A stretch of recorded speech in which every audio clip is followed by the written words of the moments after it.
Hello my student friends. So today I am giving online lecture on the CAD portion of the subject CAD FEM. So today I'll be covering unit 1. The content of the unit 1 is the introduction to computer aided design, in which there are two processes we are going to study. One is sequential and concurrent engineering, then design process. Also, we are going to see the different types of transformations and numericals based on those 2D transformations. So this content of the lecture is prepared by myself and my colleague friends Professor Kiran Kattimani, Professor Venkatesh Deshpande and Professor Pratik Phadnis. And with the help of their outputs and opinions, I have prepared the content of this video lecture. So now we'll start with the content of this unit 1. So first I'll start with the introduction to CAD. So what is the need for CAD?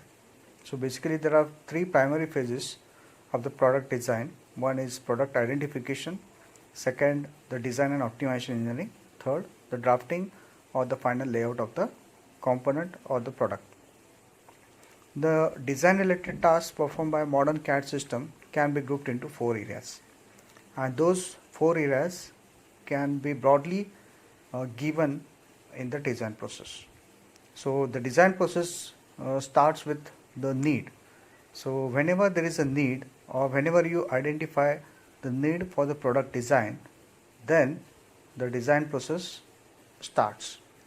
So once you identify the recognition of need, then we need to define the problem or the objective of the product. So basically this problem definition is carried out by doing some brainstorming sessions among different departments of the organization, or similarly roundtable conference where all the department heads will represent as one of the representative to provide their department's problem definition on the product. And after doing some conferences, they will finalize and they'll choose the best identified problem definition.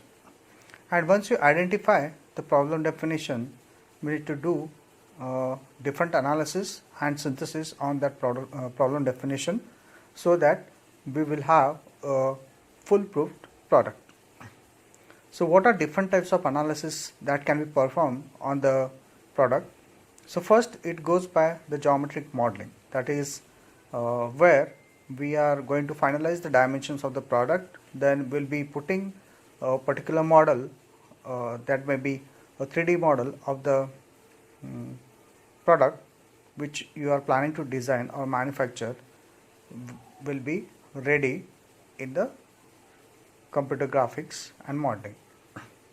Once you prepare the model of the product, we need to analyze and optimize. And to analyze and optimize, there are various approaches by which we can test the product. One is by FEM and mathematical modeling approach, where we'll be testing the particular product for different testing like vibration analysis, then stress analysis, stress strain analysis, then dynamic analysis. So all such type of analysis we can perform by using finite element methods. And once the analysis is done, and once we get the foolproof results, we can evaluate the product. And if there are certain modifications if you want to do, we can again send it to synthesize, where we can modify certain dimensions of the product in geometric modeling. And then again it will undergo the analysis and optimization phase. And once it is tested and or evaluated, then we can simulate that particular product for the usage. And once it is finalized, we can give the computer aided drawings to the manufacturing department and the marketing department for the presentation. So this is the entire design process with the help of computer aided design. So as I was discussing the different phases that are there in the design process, the first is geometric modeling. It involves computer compatible mathematical description of geometry of an object using these images of the objects that are displayed. It can be manipulated on a graphics terminal by using CAD system. Different types of commands that are used to generate basic geometric elements are lines, circles, ellipses, parabolas. So by using these different geometrical elements, we can get the component design or the product design, and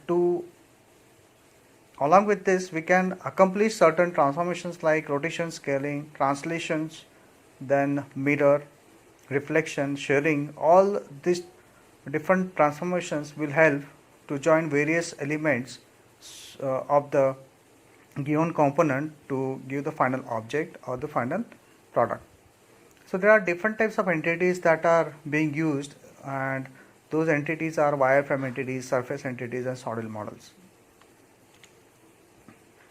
Then second stage, as I said, engineering analysis. So some kind of analysis is required in the formulation of any design project. As I said, the analysis can be stress strain calculations, heat transfer computations, or thermal gradient, use of differential equations to describe dynamic behavior of the component being designed. So here the computer can be used to assist this particular work.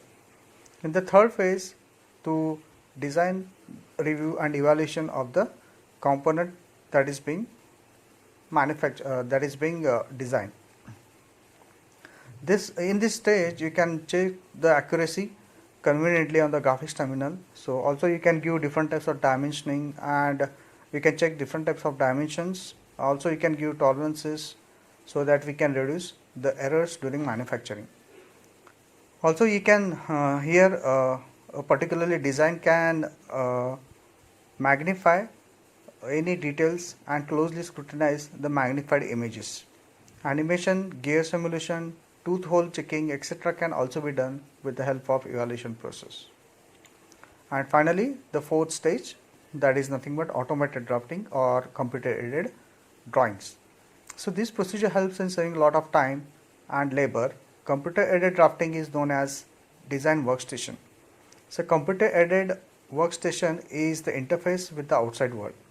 A good CAD workstation must accomplish 5 functions. They are interface with CPU of the computer, generate a steady graphic image for the user, provide digital description of the image, it should be user friendly, and finally the translate computer commands into operating function. So this entire 4 phases comprises the total design process of computer aided design.